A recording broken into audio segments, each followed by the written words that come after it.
10 unexpected perks to becoming the Queen of England. Number 10. Legal ownership over all dolphins. If a dolphin comes within 5 kilometers, 3 miles, of the shores of the United Kingdom, it becomes the legal property of Queen Elizabeth. The Queen's powers aren't actually limited to dolphins. She has legal ownership of all fishes royal, a category that includes whales, porpoises, dolphins, and other animals that aren't fish. The law explicitly gives her the right to eat them, so anytime somebody captures a porpoise or a whale gets beached on the shore, Queen Elizabeth can show up with a fork and call first dibs. It's a law that has been in the books since the 1300s, when Edward II demanded it. If Queen Elizabeth ever tried to apply it, though, you could fight her on the details. As the law is written, only a king can demand a full whale. If the Queen, as a woman, demands you give her your whale, you can get away with just cutting off its tail and sending it to Buckingham Palace.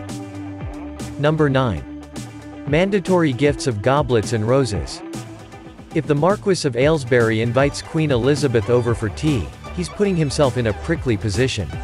Under the contract his family signed with King Edward VI, the Marquis, anytime the Queen visits, is required to sound a 0.6 meter, 2 feet, hunting horn made from an elephant's tusk. Then he has to serve her drinks in ivory goblets and invite her to take the goblets home, or else he can lose his property. It seems silly, but the law has almost cost the family their property before. When King George III visited the Marquis, he told him that he'd had a nice time, before declaring, "You have forgotten, however, to blow your tenure horn. When a King of England comes here and that horn is not blown, your property becomes forfeited to the crown." King George let him off with a warning, but legally, he could have taken the property. And that's not the only weird rule like it. Other lords have to give the Queen roses whenever they see her, or like the Marquis of Aylesbury, they could lose their property. Number 8. A staff member wears in the Queen's new shoes. The Queen never puts on a brand new pair of shoes. She simply refuses to walk around in a set of loafers before they've been worn in, so she hires people to wear her new shoes for her. Queen Elizabeth has a staff member whose sole job is to walk around with new shoes on before she wears them. She's worried, apparently, that her feet will get sore and blistered if she slips on a new pair herself, and the Crown insists that she simply can't be spotted complaining about uncomfortable feet or changing her shoes. Queen Elizabeth also has a team of people who keep track of everything she wears every day to make sure that nobody ever sees her wearing the same clothes twice for the same event. Every time she meets the Prime Minister, a team checks everything she's worn while meeting Prime Ministers in the past, lest she be caught in a gauche purple dress 2 times in a row. Number 7. The Queen can eat swans. We should start by explaining that most British people can't hunt and eat swans, which is a fact that, if you've never tried it, you may never have learned. A man named Hassan Fidan tried it, though, and he learned the hard way. Fidan spotted a swan at a local park and, as any of us would, chased it down, ripped its head off, stuffed its bleeding body into his backpack, carried it home, and crammed its dismembered body into his freezer. This, Fidan figured, would probably be fine, until the police showed up. In England, the officers explained, only the Queen may run down, slaughter, and devour the raw flesh of swans. The law has been in the books since the 12th century, when the monarchy ordered that no citizen would be allowed to eat British swans. It wasn't that they cared about animal rights, they just thought that swans were delicious, and they didn't want commoners hogging them all. To this day, Queen Elizabeth goes out in July of every year and has her swans counted in a ceremony referred to as swan-upping. And the law is still enforced. Offenders, like Hassan Fidan, are fined £110. Number 6. The Queen can commandeer boats. The Queen has the power to commandeer any British ship. So if you're British and own a yacht, you might want to make sure Queen Elizabeth doesn't see it. She has the right to take it from you, and she's done it before. Granted, it wasn't exactly on a whim, but it happened. In 1982, a cruise ship company advertised that its luxury liner, Queen Elizabeth II, often referred to as the QE2, was the greatest ship in the world, so the British government used the Queen's powers to take it from them. They declared they needed the ship to invade the Falklands, saying that its speed, size, and facilities made it uniquely suited to carrying soldiers, which was basically just the British military admitting that cruise lines were better at making ships, so they were going to steal them. It's best not to question the Queen when she commandeers your boat, though, because she has other powers. If she decides there's a grave national emergency, Queen Elizabeth has the power to take and destroy private property, without limitation, so maybe it's best just to let her take your boat. Number 5.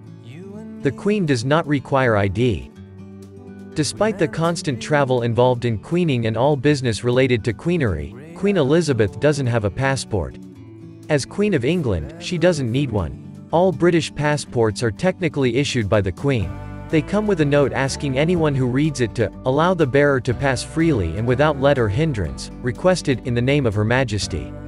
Since they're issued in her name, Queen Elizabeth doesn't actually have to have a passport, or any ID, for that matter. She can drive without a license and buy lottery tickets without proving she's over 16, and she can probably be pretty easily replaced by a doppelganger if anyone's looking for a creative heist idea.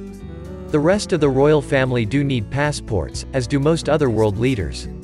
The Danish royal family definitely use passports, as does America's Secretary of State, who issues US passports.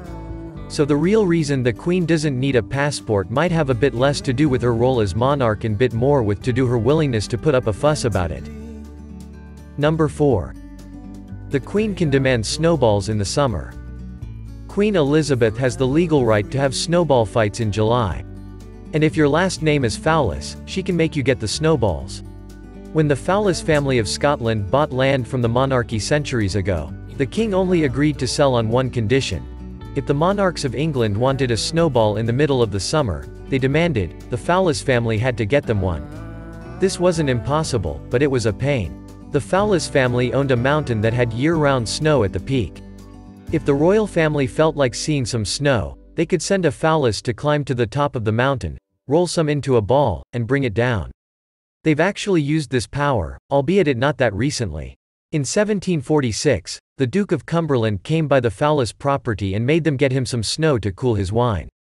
He told them it was an order from the king, and the family had to scale a mountain in the middle of the summer just so the Duke could chill a bottle of wine. Number 3. The Queen can veto any law. If she wanted to, Queen Elizabeth could really shake things up. Anytime Parliament passes a law, she technically has the right to veto it. Every law in the Commonwealth is passed in the name of the Queen. That doesn't necessarily mean that she's read them, but it does technically give her the power not to pass a law. And that doesn't just apply in England. Hypothetically speaking, she could veto laws in Canada, Australia, Jamaica, and New Zealand, to name just a few places. In 1999, Queen Elizabeth actually did so. Parliament had put through a bill that would have transferred the power to authorize military strikes from the Queen to Parliament, and she refused to sign. She didn't want to transfer her military authority away, so she skirted the democratic process and shut it down. Number 2. Laughter and merriment are forbidden when she dies. When Queen Elizabeth dies, the people of Britain will be strictly forbidden from being funny on public television. For the 12 days between her death and her funeral, all BBC channels are under strict orders not to air anything funny. Her whole death has been plotted out in advance. When the Queen dies, all BBC channels will stop whatever they're showing and cut to the announcement that she has died. The station even has black ties and suits on hand at all times so that their anchors are ready to dress appropriately when they break the news.